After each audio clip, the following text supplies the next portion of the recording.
तीन विषय है वेदों का। इसमें दूसरा तरीके के सेग्रीगेशन किया गया। वेदों का क्या विषय है तीन।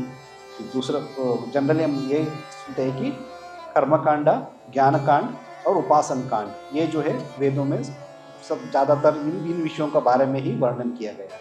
बट यहाँ पे चैतन्य महाप्रभु ने वेदों का सार क्या है, कैसे चैतन्य महाप्रभु प्रेजेंट करते हैं, वो ये करते हैं वेदों में तीन विषय है। सबसे पहले तो क्या है, भगवान और जीव का बीच का संबंध क्या है, इसका बारे में जानकारी लेना है, इसका बारे में जानकारी देते हैं वेद।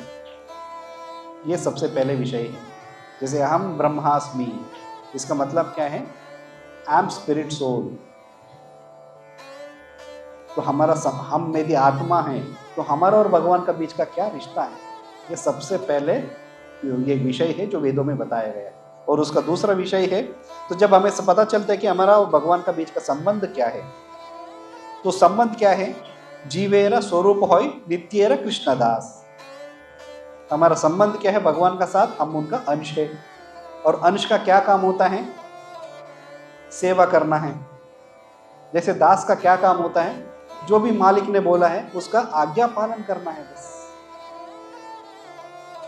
तो वो पालन करना है। तो अब दूसरा, पहले जब संबंध के बारे में जब हम समझ जाते हैं, दूसरा क्या करना है, उस हमारा जो संबंध है जिसका बारे में हम जानकारी ले चुके हैं, उस संबंध का साफ से हमारा काम करना शुरू करना है। वो है कि सात जीवों का संबंध स्थापन करना, और संबंध स्थापन करने के बाद भक्ति कर्म करना, क्योंकि स्वरूप है नित्य कृष्णदास। हमारा संबंध क्या है, भगवान का नित्य दास है।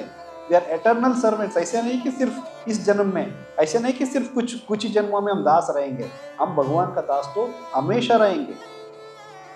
हमारा सनातन जो संबंध है, हमारा और जीव और भगवान का बीच में संबंध है, वो हमेशा ये दास है। हम भगवान का हमेशा दास बन के रहेंगे। ये कला ईश्वर कृष्ण आर सभ्य भृत्य। ईश्वर तो सिर्फ एकल है, कौन है, कृष्ण है। और आर सभ्य, दूसरा सभी लोग क्या हैं, सेवक है। सब भृत्या उनका सेवक है, उनका अंश है, उनका एक्सपेंशन है। तो फिर जब हमारा संबंध भी, हमने भगवान के बारे में संबंध का स्थापना कर ली, और उस संबंध का साथ से हमने भक्ति भी किया, उसका बाद में क्या होगा कि इस भगवत धाम जाने का परम उद्देश्य प्राप्त करना। अभिधेय संबंध, अभिधेय और प्रयोजना, ये हमारा गौड़ीय वैष्णव फिलॉसफी का एसेंस है। यही वेदों में भी तीन सब्जेक्ट मैटर जो एक्सप्लेन किया गया वो यही है, संबंध, अभिधेय और प्रयोजना। तो संबंध स्थापन करने के बाद में सेवा करना है, और सेवा करने के बाद में, चूंकि जब हम सेवा करते हैं तो भगवान तो हमें रेसिप्रोकेट करेंगे, उस सेवा का फल मिलेंगे हमें। जैसे प्रहलाद महाराज कहते हैं, प्रतिमुख से यतम मुख श्री, भगवान को डेकोरेट करने से हम खुद सुंदर लगेंगे।